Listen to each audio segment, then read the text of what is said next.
So one of the core fundamentals of asynchronous programming is data fetching. When you browse the internet and you type whatever thing here in the address bar and you send it, what you are doing is you are making a GET request or HTTP request. You are requesting an information from the server to get to you. And when you navigate from one page to another, you are also making requests along that route. Asynchronous programming does not really do page reload. What that means is you don't need to fetch the whole page before you get an information. So let me give you an example of what I mean. So if I click on this, for example, I just click on person. You saw that it changes the whole page and gives me this. I can just go back, and that's HTTP requests. I'm requesting for another page. So if I click on JSON, it sends me to another page. But asynchronous programming is different. What asynchronous programming does is that right where you are on the page, it tries to fetch that information that you need and makes it available on that same page that you are in. That is the power of asynchronous programming. And in the core of it is JSON. JSON is a data format. JSON is literally the language in which you exchange information from one system to another. You know, in the video that we had before, we did an application for flag to display flag and what have you using the XML HTTP request method. That's the method that we used for the previous class. Even though it is not popular, there is the new one now which is popular, which is await async fetch. And you're going to see how the whole thing works. It works like the XML HTTP request as well, only that the implementation is a little bit different. And we have browse by API, browse by category, and we have something on finance. So let me see something on weather. I just want to do weather. API key authentication. Okay, these guys require authentication, which is what I'm trying to avoid. So authentication is a way for you to prove that you are a legit person or that you have access to the API. So that's why you see API authentication. That requires extra steps. That, in itself might be another class on its own. So, but I'm looking for the one that does not require authentication. You can see this one, bin list, does not require any authentication. These other ones require. This one too doesn't require any authentication. But I don't know if what is providing is gonna give us what it is that we want. A few moments later. This one requires, I know this guy very well, AccuWeather. These guys are very popular. Okay, Hong Kong Observatory. The weather. Let's look at this guy. So if you click on this site, you are being taken to this application. This is Swagger, I suppose. Swagger is a platform for you to document your API. Unfortunately, even though the API is here, it's not properly documented. The API itself is developed by the backend people, right? The backend people are the one responsible for documenting your API. You might need to go through the trouble of providing authentication. Let's use this AccuWeather, guys. Now, API are developed by companies that believe that you might want to use their services. Imagine if you want to do bank verification, like BVN verification. There are companies that provide APIs that you need to pay to be able to use it. So you can see on their website, they have packages and pricing. So if you go there, let's look for the free section. So this is the free session, daily focus for 5 days, 12 hours, 5 days, 50 calls per day, and you have 1 key per developer. Get started now. I think we can try this guy. Let's do this AccuWeather stuff. And what that means is that it will give you an API key. So we will need to look at how the API, is, so that we can plan what it is we want to design. We have location API, we have forecast. So we will do forecast for our current location and we ignore the rest. The application will just be to give us forecast as that we are now in my current location. So you can do the same for your own location. So if you look at the location API, you will see all the things that how you can get, specific details. The API are well described. They kind to tell you what it is that you can do, and we will be using those things to perform some operations. Let's sign up and see how it goes. So let's get started. I'll provide all this information and then we'll see where we end up. A few moments later. Okay, so finally we've gone in. You say welcome message has been sent to you and instruction. Let's get to check our mail and see if we get our API key. So let me show you guys the mail. I'm a developer platform and they've given me a link, right? This link can only be used once at logon, I'm sure, for me to set up my password and the rest. So I'm gonna do this right now. Then I'll generate an API key. That key is what I will be able to use to run any request on their own server. Click on login, one-time password. We have all these things generated. So let me put in my password.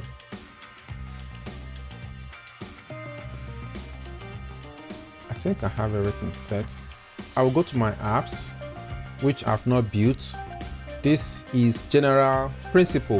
Whenever you are creating an API, you are creating an app to depend on an API. So normally you will generate a kind of an app. Sometimes you need to create an app or a kind of an account, which we've done, but they need to create a thing to hold that, oh, this, because it's possible that you might be creating this app for like 2 or different companies, right? So you need to name it something. So we're creating this one for a class, JS class. That's the name of our app. Then what are the things that we want to specify?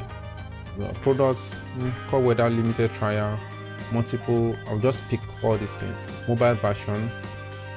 Where would your API be used? Mobile. So let's just say desktop websites.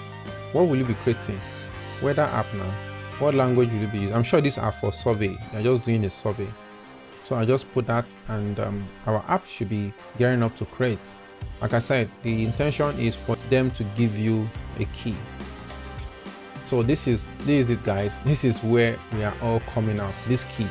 Without this key, you can't access their service. And there's a reason for this. Imagine all the work they've done, all the information that they have, and there's no way for them to monitor all this information that they have. There should be a way for them to be able to protect what it is that they've done. And that's this platform that they've built here.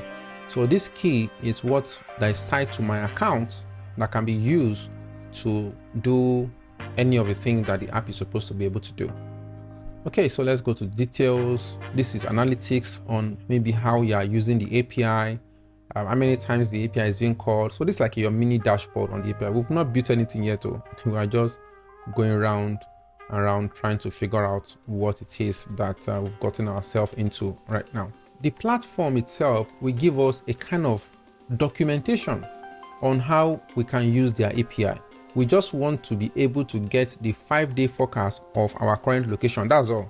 Just put your location, Lagos, Lekki, and it should give us 5-day forecast. So we're going to look at reach the API and look at something that can give us that information. Currently, from the API reference, where I'm already seeing 2 things. Number 1, I'm seeing location API and I'm seeing forecast API, which is where I'm going to. All these other ones, I'm not interested in them. You know, there might be something you might be interested in and things like that. But I think let's sit on forecast API and see what it has to offer. So if I go to forecast API, now there's a good one. I can see get forecast information for a specific location, right? This is where we are going to. Now, how does it work? It says this is for daily forecast, this is hourly forecast. I know we have limits on what we can do because of our account. So if it's not, I think it gives access to 5-day forecast. So I want to do 5-day forecast stuff.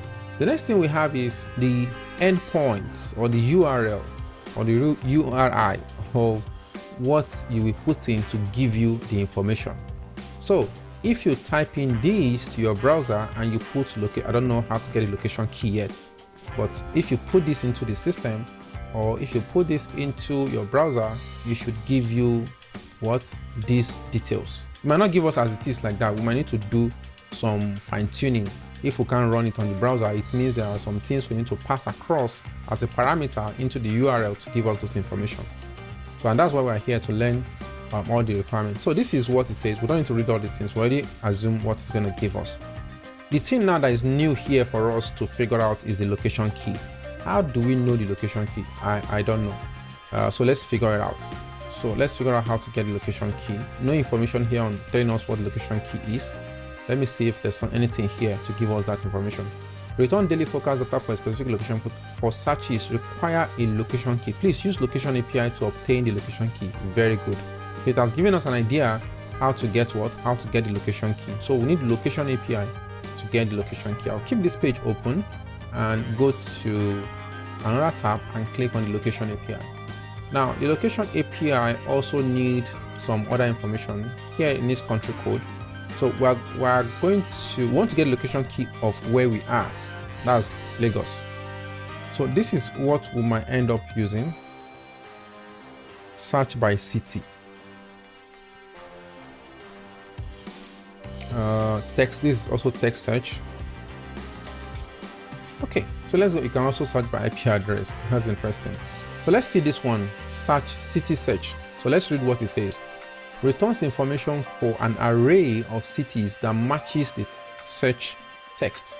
So from here, I'm assuming we'll be able to get the location key. So let's try. Let's click it and see what it says. If it's going to give us maybe a test information.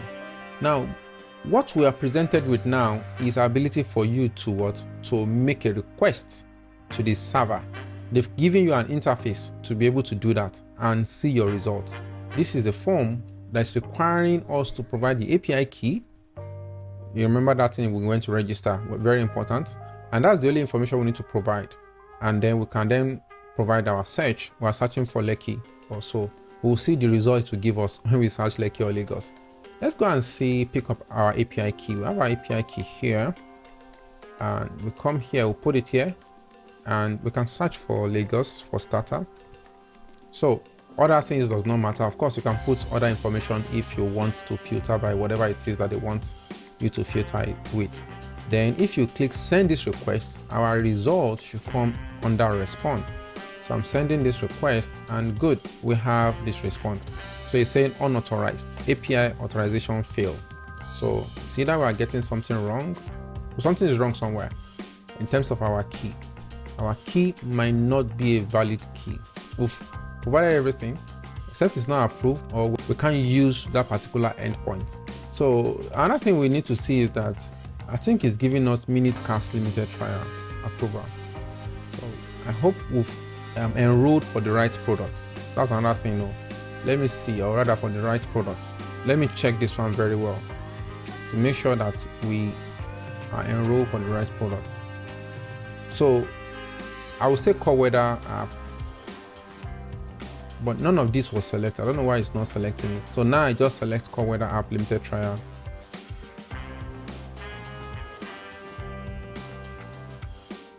So I just pass in the endpoint there. If I run it, of course, it's not going to give us something favorable. It's going to give us, this report because we did not provide the full extension.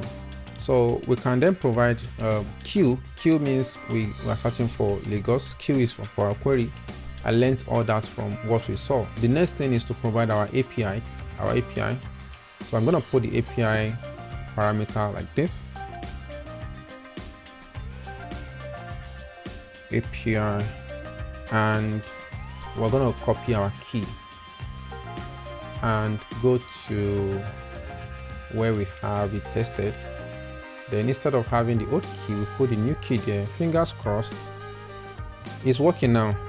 So the code is working now. When we put the key, you can see our result is in JSON. Let's quickly do a recap of what I did. And this was a very, thing that I saw that really flagged me off. This minute cast limited trial. It doesn't have anything to do with weather. So that's why we have to create another one to see. So in this creation and the product, you can see that they gave us AccuWeather app limited trial. So this one is not needed anymore. We're using this JS app too. And the key is what I use to just access this. Now, this is JSON, guys. This is JSON. This information is based on what we search. Look at the URL or the endpoint. We search for Lagos and we put the API key. We got all this crazy information. Now, this is a lot of data coming to you. You need to be able to filter it and get what you want. Remember, we are focused on getting the location key. So we need to be able to know what the location key is. I'm guessing this is the location key. That's my guess. So in that place where we need to provide the location key to be able to know the forecast for 7 days or for 5 days, this is the key they're asking for. While we're at it, I can just look at other things. You can see the localization name, English name, all those interesting things. You can even see the time where we belong. the country you are seeing, longitude and latitude, other information, whole lot of information. And this is another Lagos. So I think we have 2 Lagos. This is the first Lagos. This first Lagos is categorized as city. Why is it having 2 Lagos? Because you have to look at the data. This is array, guys. This is array of information, and you have to look at why we do have so many data. Well, not my problem, but the first one is what we're going to pick. Wow, this is very interesting. Another thing you need to know is that maybe it's checking other location, because it's possible that there's Lagos in other countries, which is true. So they say there's Lagos in Ghana. Yeah, that's possible. And that's why we have all this information. So Lagos is not just one particular name. You can see there's Lagos in Europe, you know. So, and Europe is located is Portugal and what have you. So let me search for Lekki, for example. So I don't know if it's going to give us a result on that. So searching for Lekki, yeah, of course we got the result. We got a hit, and we got 2 hits. We got 2 hits. The first one is, you can see it's an array, guys. The first one is this, which this is the key, location key. So this key is very important. We can hold it manually and do whatever we want to do with it. Then we have the localization name. This is what we use to search for it. Where is that Lekki located is what we have there. I want to see the second Lekki. So the second Lekki is in Ondo State. That's interesting. So there's a Lekki in Ondo State. Wow, even me, I don't know, but this app know. So you can see the administrative area. It's in Ondo State. So while we are doing this, let's quickly look for the API to determine the forecast that we're interested in. So let's look for the API that determines the forecast. And that API is called this 5-day of daily forecast. That's the endpoint we need to call. So let's open it and see the requirements. The same thing, the requirement is for us to just call this endpoint and put the location key in the front. Very simple. And again, remember that you have to also pass the API key inside there. So we're concerned with my base location. Let me see the key for my base location quickly, which is the key. And this is the key. I'm going to copy it out. So it's going to be like this. So watch the address, guys. It's good. I know it's tiny, but just help me out. So this is the address. And the next thing we need to follow is question mark. And the idea of the question mark is because we want to pass the query parameter. The query parameter allows us to be able to pass other parameter like the API key. API key is equal to the key. We'll go and copy the key and paste. Get our API key and paste in right there.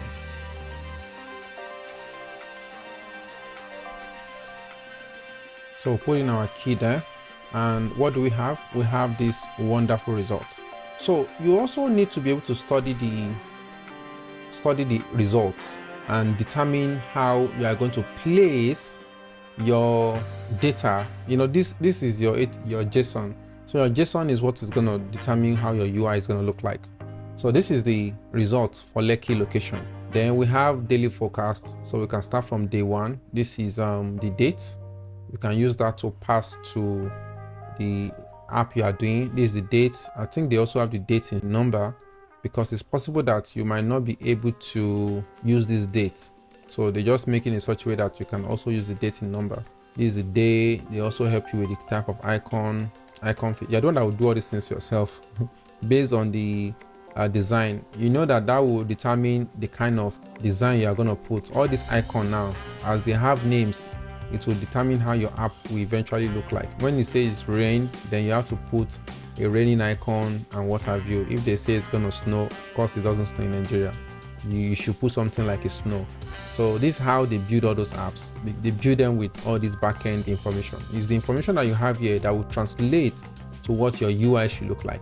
So if like now this one is saying icon, okay, this is just picking icon number. Most of these things might not be usable by you. Of course, you can make it do stuff for you. You can leverage on the information and do stuff for yourself. So this is another date and the information. So you can see where they have rain, then you have light rain, all these things. So we're going to implement all these things in the next class. So this is the endpoint we'll be needing, guys. I'm going to paste this endpoint in our code so that it will serve as a reference for us to work with. So we now have a fixed point that we can go and channel all our energy to. So let's go to code and try and see if we can introduce the application. We'll have our index HTML right here, and we'll be using Bootstrap as usual, and we'll be using Bootstrap icon as well. I think I taught you guys Bootstrap icon. So we'll be using Bootstrap icon to get all those icons to show. Then we'll also have an interface for us to be able to select the location. So you can also look up the APIs to pick locations, like list of locations in a particular country or something like that. So if you study the API more, you will see more innovative ideas that you can do with the app. So I'm going to put this one here as a reference. So this key is what will give us that information. You can see the details, data, whatever, forecast, version 1, daily, 5 days. This is the location key. So this can be something that can be changing automatically based on maybe when you select another location, the location key will just jump in here and then call the information. So this part is fixed. And this is what I was telling you about the key. The key should be secret. The key is not something that should be usable by anybody. So we're not talking about how to make key secret now. That's for another class entirely. First, know how to build the whole thing. Thank you for staying to the end. Don't forget to like, share, subscribe, and turn on the bell notification for more videos from us. See you in the next one.